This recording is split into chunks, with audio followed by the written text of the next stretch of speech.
It is finally cold in Louisiana.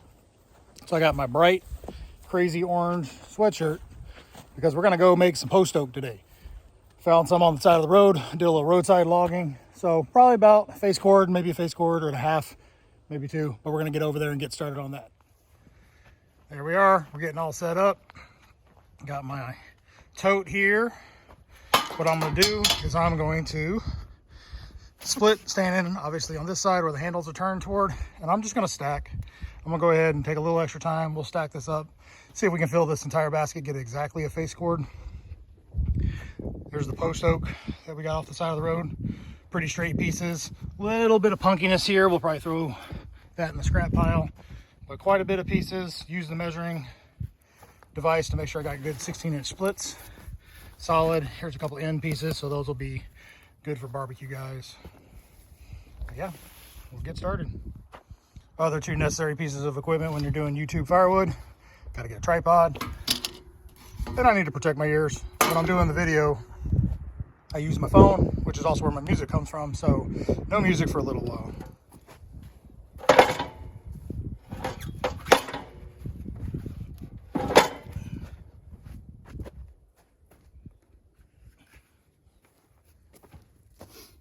These pieces, I had to noodle them because they were a pretty good sized tree, so I cut it in half with the chainsaw and then took the axe and just quartered it down to where I could manage the pieces.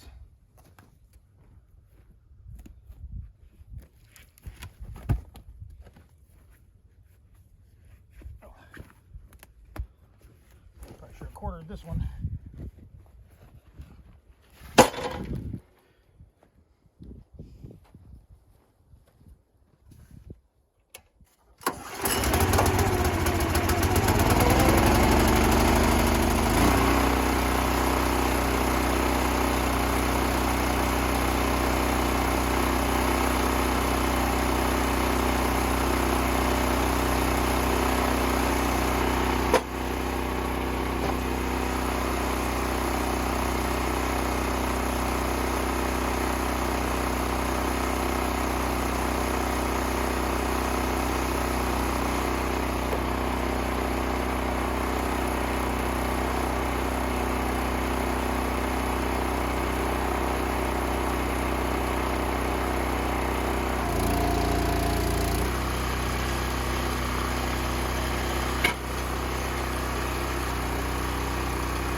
Hey, I want to show you something here, taking a little break to put some gas in this. As you see, this post oak is dead straight, the grain is good, so you don't even have to split all 16-inch rounds. You get about an inch or two and they pop. So these are nice and straight. Try to get that little consistent size, 2 to 3 inches. Got one big one right there. Pull that guy out. I'm gonna resplit that guy.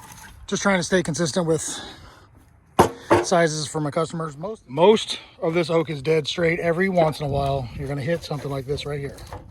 This knot, see this curve on the outside, either where a limb was and broke or a limb started to form and did not. But what it is this is the problem with the grain. Think of it like a bundle of straws. They're all in a line.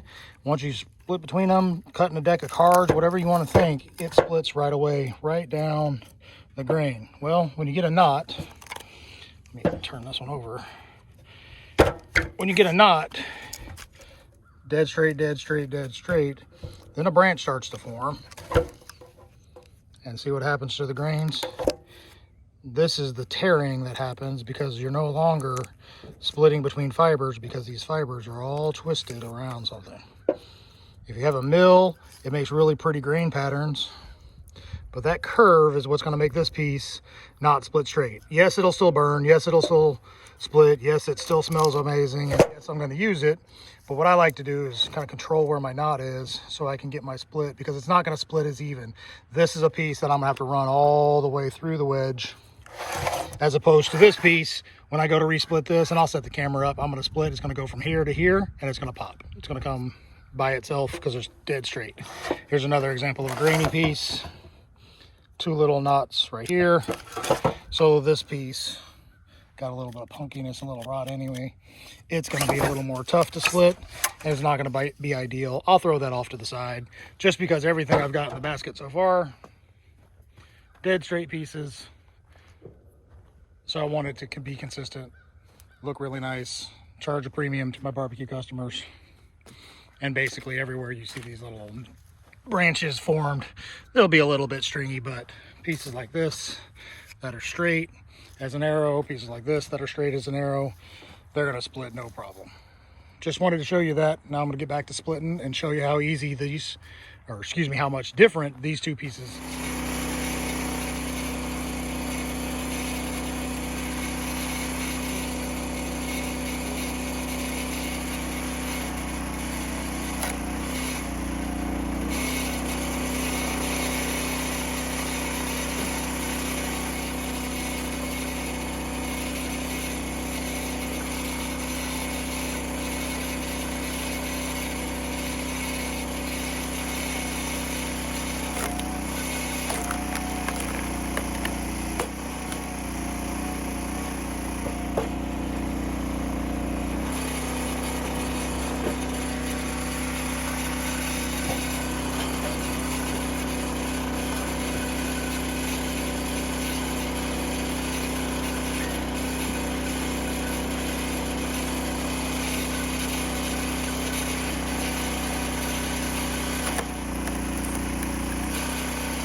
Right, I think that's all I'm gonna do for video today, just so you don't have to look at my ugly orange shirt. But I just wanted to show you the difference between those straight grains and those knotty pieces.